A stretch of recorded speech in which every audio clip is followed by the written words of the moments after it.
You're tuning into Black and White Sports on YouTube. The no-holds-barred truth on sports. The main event starts now. All right, Black and White Sports supporters, we're going to talk about the Washington Redskins / Commanders and Ron Rivera, and we're also going to talk about Bill Belichick. I'm still sort of shell-shocked by the Mark Davis wants to have a sit-down meeting with Bill Belichick, but that's nonetheless something that's floated around from multiple sources now. And now we have the other team that everybody's expecting to be very much in the Bill Belichick conversation, making things much more official than they were a day ago, although I think a lot of us expected this, but it looks like they're going to wait till Monday to actually announce it, but Ron Rivera is done with the Redskins. Commanders finished their disappointing season at home on Sunday against the Dallas Cowboys. For head coach Ron Rivera, it's probably a goodbye. Washington is expected to part ways with Rivera on Monday per sources, ending his tenure after 4 seasons. Washington fans everywhere are going, thank God. The Commanders entered the regular season finale with a 4-12 record, including 0-5 within the NFC East, and they have lost 7 games in a row entering today. Well, now I thought Jack Del Rio was a huge problem. Question mark? Isn't he a huge problem? I don't know. Didn't they let him go? Question mark. New owner Josh Harris planned to let the entire season play out before making a decision, and sources say nothing has been finalized or discussed with the staff, but as the losses have piled up, the decision has become clearer. Look, this decision is made. Yeah, I love the way they have to throw this in that, nothing has been officially, okay. Everybody, it's the worst kept secret at this point. Harris hasn't commented publicly since November 24th when he issued a statement following the firing of defensive coordinator Jack Del Rio, saying he feels, quote, exactly how the fans feel today, disappointed and frustrated. The Commanders are 0-4 since then.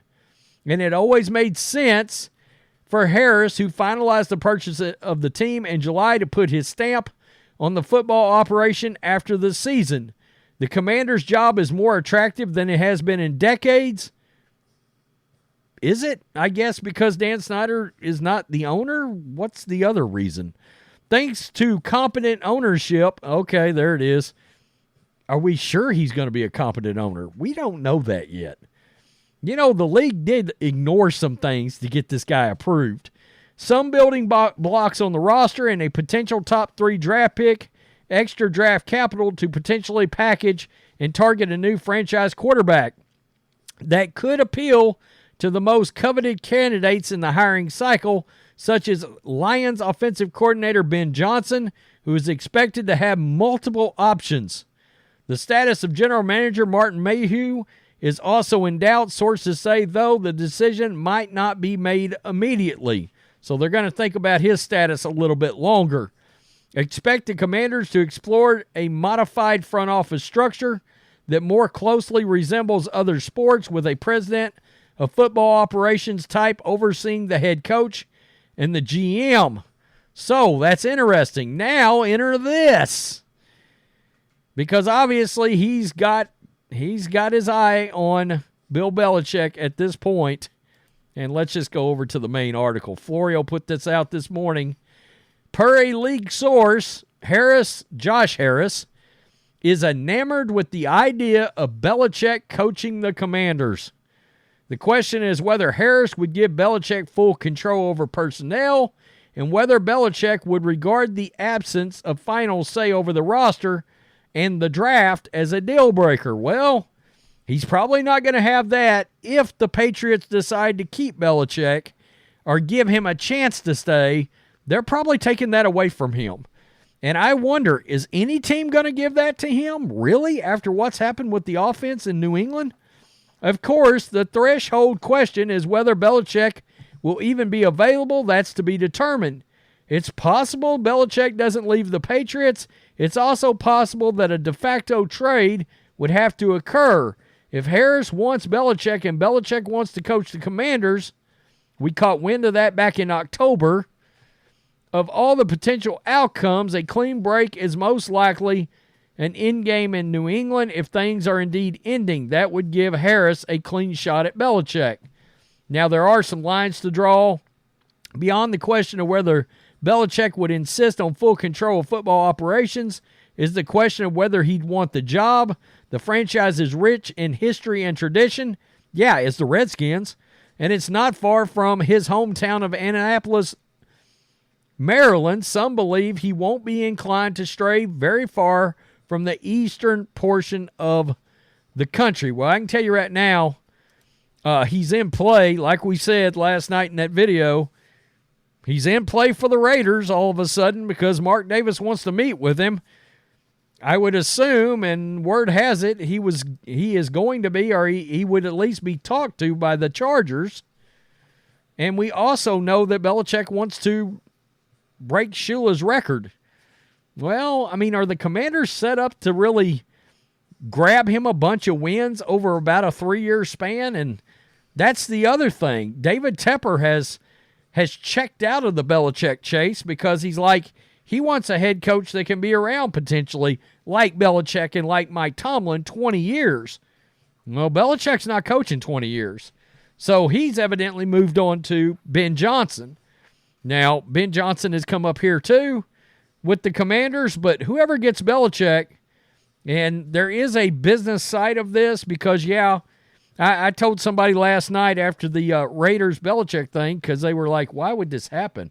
Well, because think about Vince Lombardi becoming available as a coach and add in the fact that you've got social media, you got television ratings, and you've got everything that comes with that and all the attention that would get. It's literally, in this day and time, like Vince Lombardi being available to coach your team.